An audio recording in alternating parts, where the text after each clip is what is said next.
आप देख रहे हैं SDM न्यूज़। मैं हूं रियाद अंसारी। इस वक्त मैं महाराष्ट्र के ऐतिहासिक शहर औरंगाबाद से बात कर रहा हूं और हमारे महाराष्ट्र को ये एजाज़ हासिल हो रहा है, औरंगाबाद शहर को एजाज़ हासिल हो रहा है कि हमारे दरमियान में, हमारे बीच में शाह मुस्तफ़ा दहलवी साहब, कौमी सदर इत्तेहाद उलमाए हिंद, शाह इमाम उत्तर प्रदेश यहाँ पर तशरीफ़ फरमा है। मेरे बाजू आप समझ सकते हैं। और आज हमारे गुफ्तगू का, मुलाकात का एक मकसद है कि आज मुल्कगीर सतह पे जो हालात रोनमा हो रहे हैं, चाहे सियासी हो, समाजी हो, मजहबी हो, उन तमाम पहलुओं पे हम गुफ्तगू करने जा रहे हैं ताकि तमाम ख़ायरीन और ख़ास कर उम्मत मुस्लिमा का वो हिस्सा और तमाम वो मज़लूम तबका उन तक ये उनके नज़रियात पहुँच सके और कुछ हालात में बदलाव हो सके। मोहतरम, हमारे चैनल में आपका खैर मकदम है। बहुत मेरा सबसे पहला सवाल ये है कि हमारे मुल्क में आज खासकर यूपी में आप देखे होंगे, उत्तराखंड में, उधर चारों तरफ मदरसों को लेकर कार्रवाई हुई। इसको आप किस नज़र से देखते हैं, एक सियासी एतबार से? मैं पहले ही अपना एक बयान, तमाम चैनलों पर मेरा बयान जा चुका था और सबसे पहले बयान मेरा ही आया है। मैंने सबसे पहले कहा है कि एक सियासी पहलू है और सियासत को मद्देनज़र रखते हुए, 2024 के चुनाव को मद्देनज़र रखते हुए ये सब जो है मदारिस दीनिया का सर्वे हो रहा है। और मदारिस दीनिया का ये सर्वे जो है छोटी एक NRC है। मदारिस दीनिया को टारगेट करना, और दुर्भाग्य की बात ये है कि जिन जगहों से हिंदुस्तान की आज़ादी के लिए और हिंदुस्तान को आज़ाद कराने के लिए बड़े बड़े अकाबिर उलमाए किराम ने जन्म लिया और जिन मदारिस दीनिया ने हज़रत शेखुल हिंद जैसे लोगों को पैदा किया, मौलाना हुसैन अहमद मदनी, हज़रत मौलाना उबैदुल्लाह सिंधी, अताउल्लाह शाह बुखारी, मौलाना हाजी इमदादुल्लाह महाजिर मक्की रहमतुल्लाह अलैह, मौलाना शफरी थानवी, मौलाना कासिम नानोतवी जैसे लोग पैदा हुए।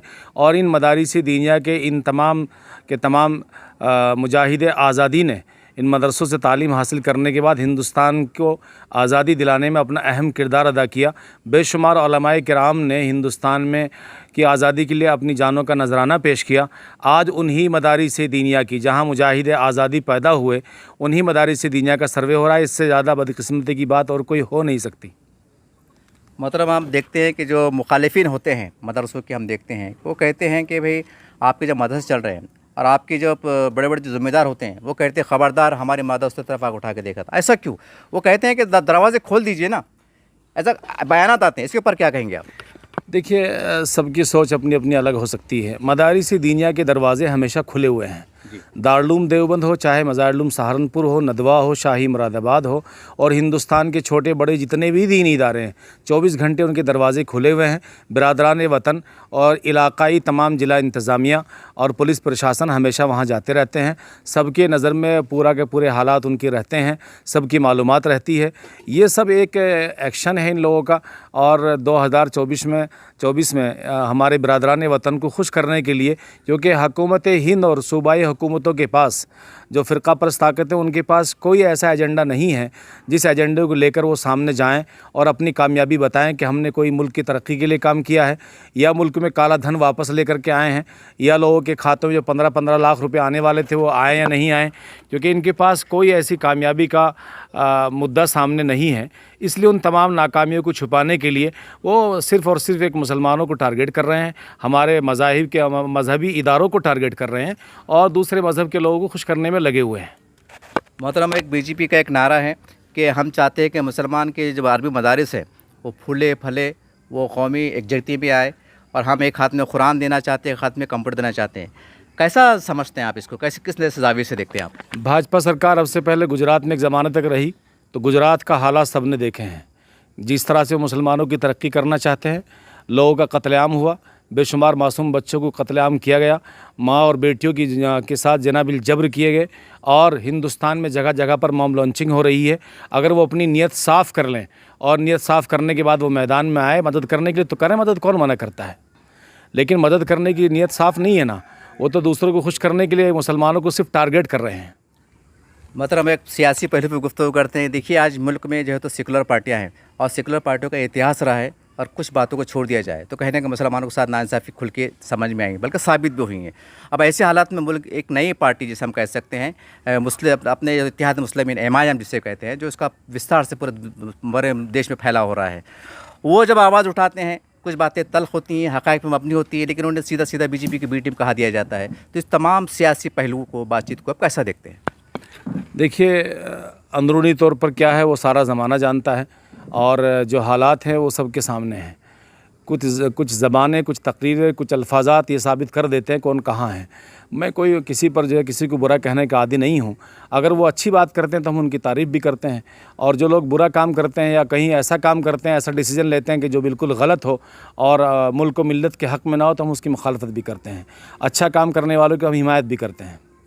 मोहतरम, अगर मैं बस खुल के कह रहा हूँ, शिवसेना भाजपा को अगर छोड़ दिया जाए, तमाम हिंदुस्तान में सेकुलर पार्टियाँ हैं, ऐसा क्यों हो पा नहीं पाता? कोशिश क्यों नहीं सुनने में नहीं आता? जैसा अगर महाराष्ट्र की बात कर ले, जैसे राष्ट्रवादी है, कांग्रेस है, जैसा उनके साथ एमआईएम का इत्तेहाद हो जाए, समाजवादी इत्तेहाद हो जाए, जब आपको सेकुलर कहते हैं, सेकुलरिज्म का नारा भरते हैं, संविधान की बात करते हैं, तो फिर आपस में मिलने में क्या बुरी बात है? देश हित के लिए, समाज हित के लिए, एकता के लिए, अखंडता के लिए। ये बात तो आपको असदुद्दीन ओवैसी साहब से सवाल करना चाहिए, ना कि मुझसे। नहीं, जो सवाल आपने मुझसे किया है ये असदुद्दीन ओवैसी से करें कि उनको इत्तेहाद करना चाहिए, नहीं करना चाहिए। नहीं मतलब ऐसा भी तो हो सकता है कि हमारे जैसे राष्ट्रवादी है, कांग्रेस है, ये लोग भी कुछ खुले मन के साथ पहल करेंगे। देखिए, एक मुल्क के हालात को तनाजुर में हम आपको दावत देते हैं, ऐसा भी तो मुमकिन है। देखिए, समाजवादी पार्टी हो, एनसीपी हो, राष्ट्रीय लोकदल हो, कांग्रेस हो, भाजपा हो, कोई भी पार्टी हो, अगर वो इत्तेहाद करने के लिए तैयार नहीं है, और मैं हिंदुस्तान में और हिंदुस्तान में रहने वालों के लिए या हिंदुस्तान के लिए बेहतराई चाहता हूँ और हिंदुस्तान के नागरिकों के लिए बेहतराई चाहता हूँ, मुल्क और मिल्लत का फ़ायदा चाहता हूँ, तो मुझे चाहिए बिला किसी शर्त के मैं उन लोगों के साथ जाके मिल जाऊँ और वो मुल्क और मिल्लत के लिए काम करूँ। मोहतरम, एक हम देखते हैं कि अब मीडिया में हम देख रहे हैं कि संविधान ख़तरे में है, देश ख़तरे में है, ऐसी आवाज़ें सुनने को दिखती है, पढ़ने को मिलती है। आपको लगता है मुल्कीर सतह पे जिस तरह से सियासी हरकत रोनुमा हो रही है कि वाकई हमारा देश एक संविधान ख़तरे में है, और जैसा दबे दबे अल्फाज में कहीं खुल के आता है कि हमारा देश कहने के हिंदू राष्ट्र की तरफ जा रहा है, क्या आपको लगता है कि ये बात में दम है, सच्चाई है? देखिए, जो ये बात कर रहे हैं कि ये हिंदू राष्ट्र की तरफ जा रहा है या हिंदू राष्ट्र बन जाएगा, ये सोच उनकी बिल्कुल गलत है। ये मुल्क हिंदुस्तान जमहूरी मुल्क था, है और रहेगा। वो जो सोच रहे हैं इस तरह की सोच, जैसे ख्वाब देख रहे हैं, ये उनके ख्वाब गलत हैं। वो सपनों में सोच रहे हैं कि ऐसा हो जाएगा, ऐसा नहीं होगा। इस मुल्क का तहफ़्फ़ुज़ पहले भी हिंदुस्तानियों ने किया है और आज भी कर रहे हैं और करते रहेंगे। और हिंदुस्तान इतना कमज़ोर नहीं है, हमेशा इसने जो है अपने मुखालिफिन का दिफ़ा किया है और यहाँ के आइन ने उसका दिफ़ा किया है। इंशाअल्लाह आइन भी वही रहेगा और वही हिंदुस्तान भी रहेगा। और मायूसी है, हमारे मज़हब में कुफ्र है, मायूसी कभी नहीं करनी चाहिए। हमें अल्लाह की ज़ात पर उम्मीद है, अल्लाह हमारे मुल्क की हिफाजत करेंगे। मोहतरम, हमारे देश को आज़ाद कराने में उलमा इकराम ने बड़ी अपनी जान की कुर्बानी दी है, और कई उनकी लाशें जो दरख्तों में लटकती पाई गई है। तारीख का अगर हम उठा के देखें तो आखिर क्या वजह है कि आज के मौजूदा हालात में मुसलमान, बड़ी अक्सरियत जो हम कह सकते हैं 25 करोड़ मुसलमान, ये उलमा इकराम को अपना मसीहा नहीं मानते, अपना रहबर नहीं मानते, इनको सियासी पॉलिटिकल आइडल नहीं मानते? ऐसा क्यों नहीं होता, जबकि इनकी कुर्बानियाँ हैं और जबकि इनके अज़ाइम भी अच्छे हैं? आखिर क्या मजबूरी? जब भी अगर कोई इमाम उठता है तो बोलते हैं मौलाना साहब आपकी तो जगह 4 दीवारी मस्जिद में है, ऐसे ताना कसे तंज कसे जाते हैं।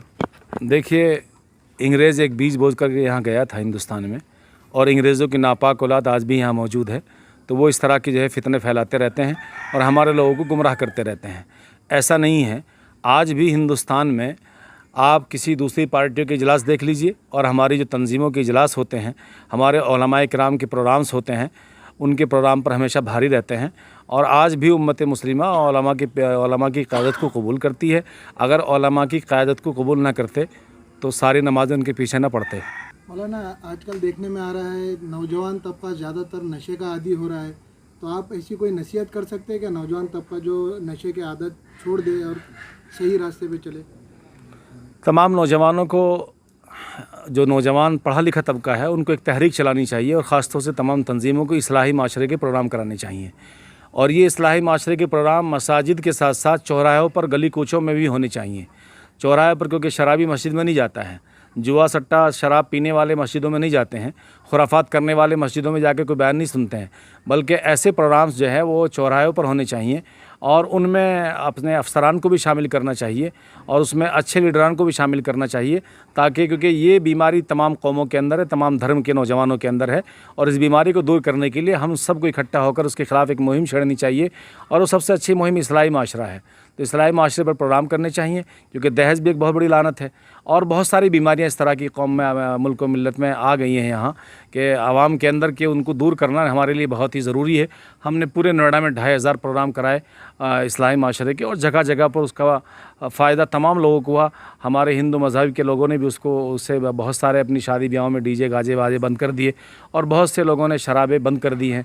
और जो स्टोरों पर ख़ास तौर से दवाई के स्टोर हैं, मेडिकल्स हैं, उन कुछ ऐसे मेडिकल्स हैं जिन पर जो इस तरह की दवाइयाँ मिलती हैं, तो अफसरान को भी उस पर ध्यान देना चाहिए और तमाम तंजीमों की एक तहरीक चलानी चाहिए। इंशाल्लाह बहुत जल्द जब तहरीक चलाई जाएगी तो फिर ये इस बीमारी का ख़ात्मा हो जाएगा इंशाल्लाह।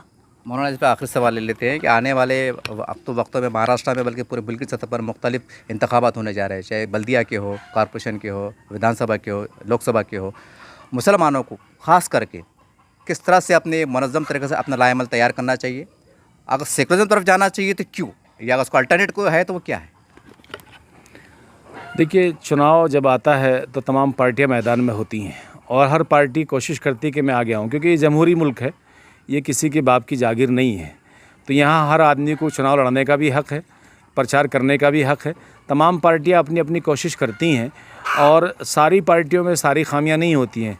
हर पार्टी में कोई ना कोई खूबी भी होती है और कोई ना कोई खामी भी होती है। तो सब लोग अपनी अपनी खूबियों को लेकर मैदान में उतरते हैं और यहाँ ऐसा कभी नहीं हो सकता कि तमाम मुसलमान या तमाम हिंदू धर्म के लोग या तमाम सिख मज़हब के लोग या तमाम ईसाई या पारसी या जितने भी यहाँ आदिवासी या जो भी छोटे ओबीसी या SC ST सब एक ही प्लेटफार्म पर आ जाएं, ऐसा कभी ना हुआ है और ना होगा। लोग सेकुलर को पसंद करते हैं, अच्छे लोगों को पसंद करते हैं। कोशिश होती है लोगों की कि अच्छे लोगों को वोट दिया जाए और अच्छे लोग मैदान में आएँ, हमारे मुल्क को अच्छे अफसरान मिलें, अच्छे हुक्मरान मिलें, अच्छी हुकूमतें मिलें। उसके लिए सब हर मज़हब के लोग कोशिश करते हैं, ख़ासतौर से मुसलमान ही नहीं, सभी कोशिश करते हैं। और जो लोग इंसानियत पसंद है वो तो हमेशा कोशिश भी करते हैं और दुआएं भी करते हैं इसके लिए। मौलाना साहब, एक सवाल और जहन में आ गया, पूरे हिंदुस्तान में बड़ा खुल के पूछ रहा हूँ मैं, मुस्लिम नुमा लीडरशिप और मुस्लिम नुमा पार्टी मुसलमानों के लिए कितना ख़तरा है या फ़ायदेमंद है? देश के लिए कितना ख़तरा है या फ़ायदेमंद है? नहीं, यहाँ दीवार खींच करके कोई चुनाव नहीं लड़ा जा सकता, दीवार खींच करके कोई पार्टी भी नहीं बनाई जा सकती, क्योंकि हर विधानसभा में हिंदू भी हैं, मुसलमान भी है, सिख भी है, ईसाई भी है। पार्टी यहाँ कोई भी तंजीम या पार्टी अगर चलेगी सियासी तो वो तमाम लोगों को साथ में लेकर के ही चलेगी। इस मुल्क की आज़ादी के लिए भी तमाम लोगों ने कुर्बानियाँ दी हैं और इस मुल्क को बनाने में, इस मुल्क को संवारने में, इस मुल्क की तरक्की में तमाम मज़ाहिब के लोगों का हाथ है। कोई भी पार्टी एक तरफ़ा अगर चलाई जाएगी तो वो नहीं कामयाब होगी। यहाँ मैं समझता हूँ, मैं नहीं बल्कि बड़े बड़े अकाबिर उलमा मुझसे पहले कह के दुनिया से जा चुके हैं और तमाम उलमा कहते भी हैं और तमाम बड़े लीडरान और समझदार तबका भी कहता है कि यहाँ एक तरफ़ा कोई भी पार्टी नहीं चल सकती, दीवार खींच करके यहाँ कोई चुनाव नहीं लड़ा जा सकता, क्योंकि हर मज़हब के लोग हर जगह रहते हैं, सबको साथ लेकर के ही कोई ना कोई कामयाबी हासिल की जा सकती है।